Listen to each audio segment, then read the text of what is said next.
이번에 베트남 사이공, 까마오, 건터, 다낭을 거친 여행을 6월 10일 떠나 7월 4일 도착했지만 시설관리 관련 내용을 더 좋아하는 분들이 많다고 생각하여 도움되는 에피소드를 따로 준비했습니다.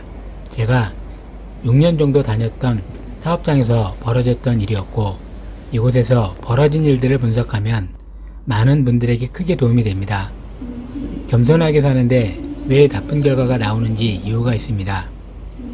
2016년쯤 경찰서에서 전화가 왔습니다.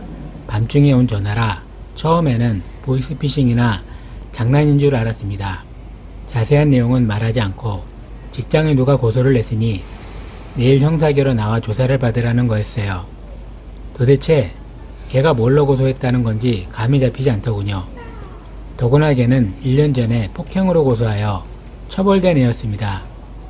스스로 전기 전문가라고 떠벌리면서 하는 애였죠. 경기 북부의 경찰서 형사계에 조사받으러 가니 저와 비슷해 보이는 연령대의 형사가 소지품 검사부터 했습니다. 이때 레더맨 REV를 휴대했는데 마치 불법 흉기처럼 사진을 찍었고요. 조사를 시원하게도 방음벽과 마이크, 카메라가 있는 취조실에서 하더군요.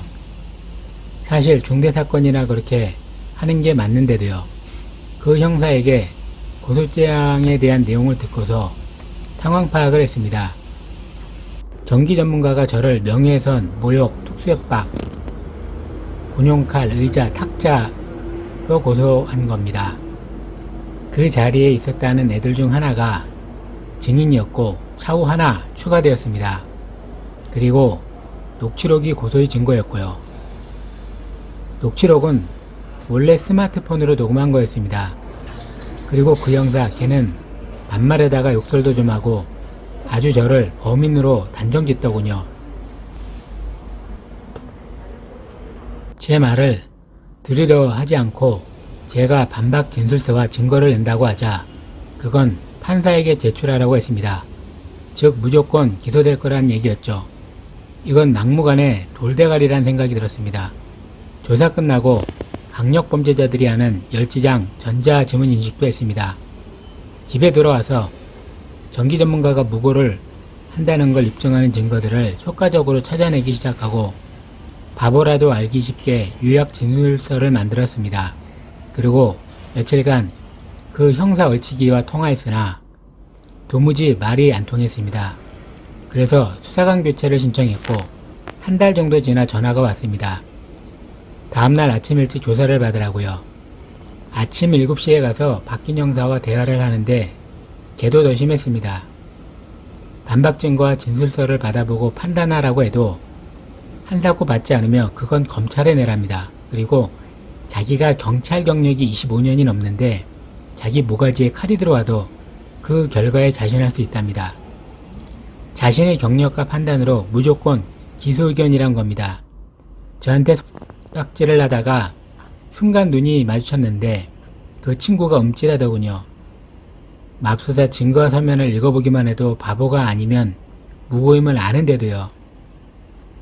그렇게 기소 의견으로 검찰 송치된 후에 담당 검사에게 진정서와 증거를 보냈습니다.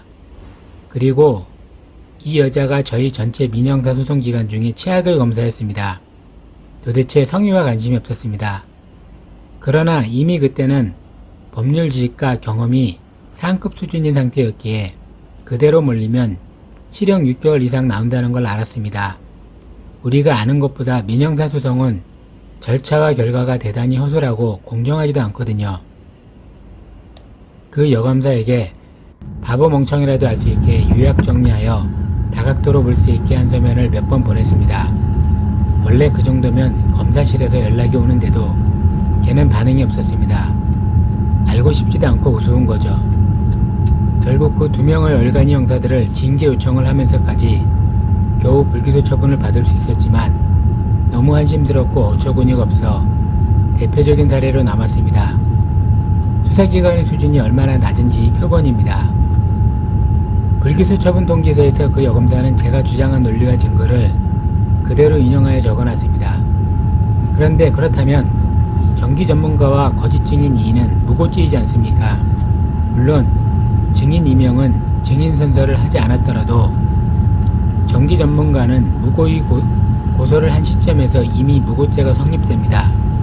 그래서 저희 주장과 증거를 다 인정한 여검사는 반드시 무고죄 처벌을 했어야 합니다. 너무나 악의적이었고 정상 참작의 여지도 없었습니다. 전기 전문가 증인들의 구체적 범죄 사실 주장은 장기간 여러 번 이상 전기실에서 제게 군용칼로 살해 협박을 받았다는 것과 명예훼손과 모욕을 당했다, 탁자를 말라차고 욕설하며 의자를 들어 때리려고 했다였어요. 그걸 몰래 녹음한 증거와 증인들로 고소한 거고요. 그런데 군용칼 협박을 주장한 날의 약 20분 후에 업무 관련 통화 녹음이 있었습니다. 이건 마치 강간 주장한 여성이 그 남자와 20분 후에 사랑 속삭이만 통화를 한 것과 비슷합니다. 탁자를 발로 차고 욕을 하며 의자를 들어 때리려 했다는 걸 전기 전문가와 증인들이 상세히 주장했으나 이 멍청이들은 지능이 낮다 보니 녹음에는 대화 외에 주변 소음이 다 녹음된다는 걸 간과했습니다. 탁자를 발로 찬 소리도 없고 의자로 때리려다가 콱 내려놓은 소음 등이 녹음 파일 원본에 전혀 없었죠.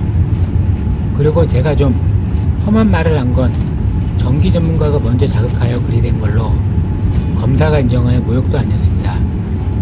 그렇듯 3일자고 징역형 이상을 무고하려는 행위였는데 그냥 넘어가더군요. 경찰이 아무리 멍청한 자라도, 검사가 극강의 무능한 자라도 그 권한이 얼마나 막강한지는 충분히 깨달았습니다. 운이 아무리 좋아도 징역 6개월, 집행유예 2년 정도로 마무리될 사건이었습니다.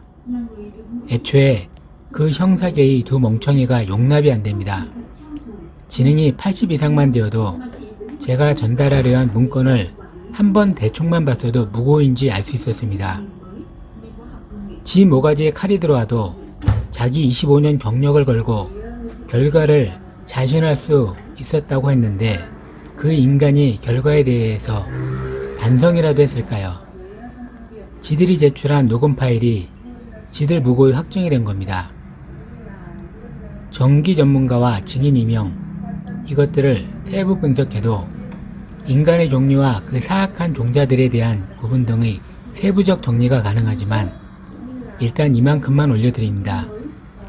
시설 관리에 악마만큼 사악한 것들 많습니다.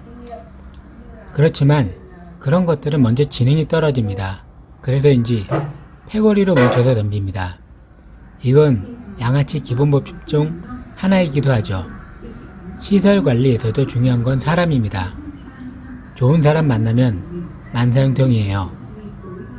군용칼은 제가 가끔 휴대했던 작업용 베어그릴스 22g짜리 접이식 칼을 그리 몰았더군요. 그리고 그걸로 완전 죽이겠다고 협박했다는 주장이 아니라 전기를 가르쳐주지 않으면 죽이겠다며 면전에서 폈다 접었다는 거였습니다. 하나 더, 총포도금 하향류 단속법 위반으로도 고소했었네요. 제가 멀티툴을 휴대하고 다녔던 것도 흉기 소지라고 했던 겁니다. 셋이서 짜고 무고를 했는데도 어찌 그리 멍청할 수가 있는지도 놀랐습니다. 이 사업장은 제가 어리석게도 전기 선임 걸고 6년간 평사원으로 일했었던 곳이었고 나중에는 전기부서가 아닌 다른 곳으로 쫓겨났는데도 전기 선임을 강요받았었던 곳입니다. 그러니 스스로를 무시하면 결과는 처참합니다.